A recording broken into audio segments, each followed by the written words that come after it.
салому дуруди бепоён ба кулли мухлисони барномаи дар шабакаҳои иҷтимоӣ. Фирдавси хурсанд топ хабарҳои варзиширо бароятон мегӯяд. оғоз мекунем.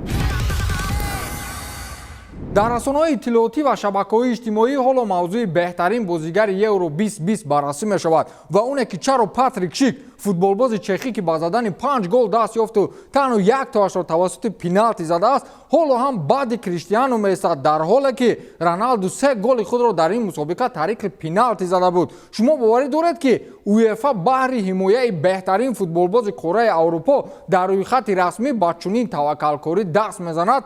Шояд чун мо мишмишҳои доир ба он ки созмонҳои бонуфузи футболӣ манфиатҳои ду бозигари рақами 1 сайёраро бештар ҳимоя менамоянд хеле зиёд шунидаем. Пойгоҳи иттилоотии Марка зер як таҳқиқоти журналистӣ асли мавзӯъро дарёфт ва онро расонаӣ кард. намояндагони УЕФА доир ба ин мавзӯъ гуфтаанд ки Роналду дар ин рӯйхат бо бартарияти пасҳои головар ва пасҳои дақиқ аз Патрик Шик пеш аст ва ӯ то ин ҷониб бозигари беҳтарини чемпионати Аврупо боқӣ мемонад. дар шабакаҳои иҷтимоӣ истифодабарандагон якҷо бо бадхоҳони Роналду инро як нав пуштибонӣ аз футболбози португалӣ аз ҷониби созмонҳои бонуфузи футболӣ медонанд. агар мантиқан нею маҷозан фикр кунем, Патрик Шик 5 то нею 10 то ҳам ки мезад, боз УЕФА ба қавле ривояташро ёфта Роналдуро беҳтарин бозигар эълон мекард. мо хоҳем нахоҳем онҳо бештар ҳимоя мешаванд, чӣ хел ки 2 сол пеш тӯби тиллоиро ба Месси дода буданд.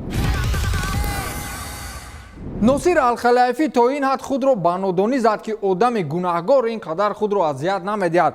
Мбаппе ба хотири он ки раҳбарияти Париж аз ӯ малол нашавад ҳамин қадар ишораҳо мекунад, аммо аз санг садо асту аз тоҷири араб не. ин навбат Мбаппе барои дар Париж боқӣ мондан шартеро гузошт ки агар аз рӯи ҳамин шарти пешгузоштаи фаронсавӣ даста кор кунад, пас Мбаппе бояд дар ин даста намонад. яъне бастани шартнома ғайриимкон аст. дар хабар омадааст ки футболбоз омодааст бо дастаи парижӣ шартнома бандад ба шарте ки дар шартномаи ояндааш нарх ва гузаришашро ба дастаи шоҳонаи Реал Мадрид муайян намояд. дар ин бора Марка хабар медиҳад. дар оинномаи Федератсияи футболи Париж ин гуна пешниҳодҳо амалӣ нашавандаанд ва ягона роҳ шартномаи шифоии байни онҳо мебошад. Килиан намехоҳад бо низоъ аз дастаи Парис Сен-Жермен ҷудо шавад, чунки муносибати хуби бошгоҳро нисбаташ қадр мекунад. пештар васоити ахбори омма хабар дода буданд ки Мбаппе намехоҳад бо ПСЖ шартномаашро тамдид намояд. ҳамин қадари дигар мондааст ки Мбаппе бо садои баланд бигӯяд ки ман ба Реал мегузарам.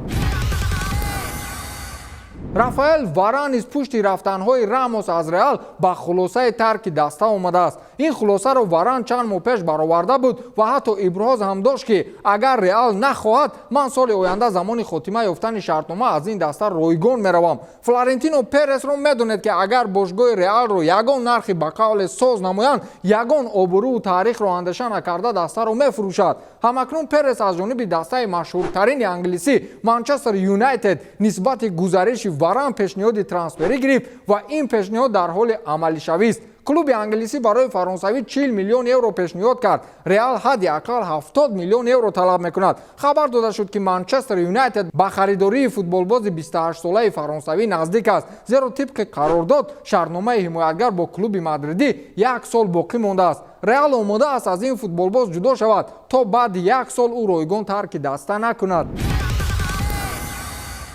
пойгоҳи машҳури Трансфермаркт рӯйхати беҳтарин чемпионатҳои футболиро аз рӯи арзиши футболбозони ҳамон лига маълум кард. дар рӯйхати тартибдодаи пойгоҳи мазкур номи Премер-лигаи Англия чун ҳамешагӣ дар мавқеи аввал навишта шудааст. нархи умумии футболбозони Премераи Англия ба 8.9 миллиард евро баробар аст ва баъди Англия дар рӯйхат чемпионати Италияи худ Серия А навишта шудааст. арзиши футболбозони чемпионати Италия дар маҷмӯъ ба 4.196 миллиард евро баробар мебошад. он ҷое ки Месси бозӣ мекунаду беҳтарин дастаҳои ҷаҳон фаъолият мебаранд, арзиши умумии футболбозонаш 4.89 миллиард евроро ташкил медиҳад. мавқеи давоми ҷадвалро ҳаминак чемпионати Россия ишғол кардааст. дар Премераи Русия кулли футболбозон ба 979 миллион евро арзиш доранд ки агар нархи гузариш як 10 бозигари машҳурро ҷамъ номем ба кулли чемпионати Россия рост меояд.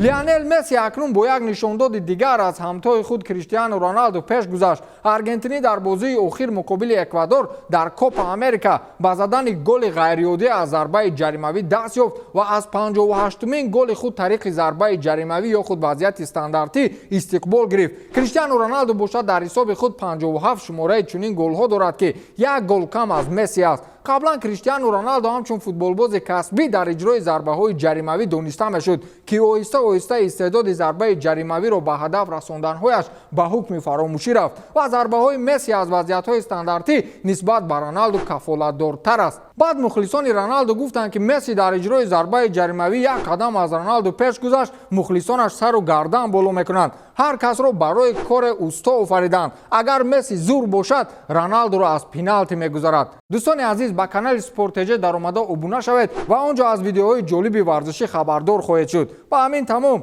то дидор, хайр.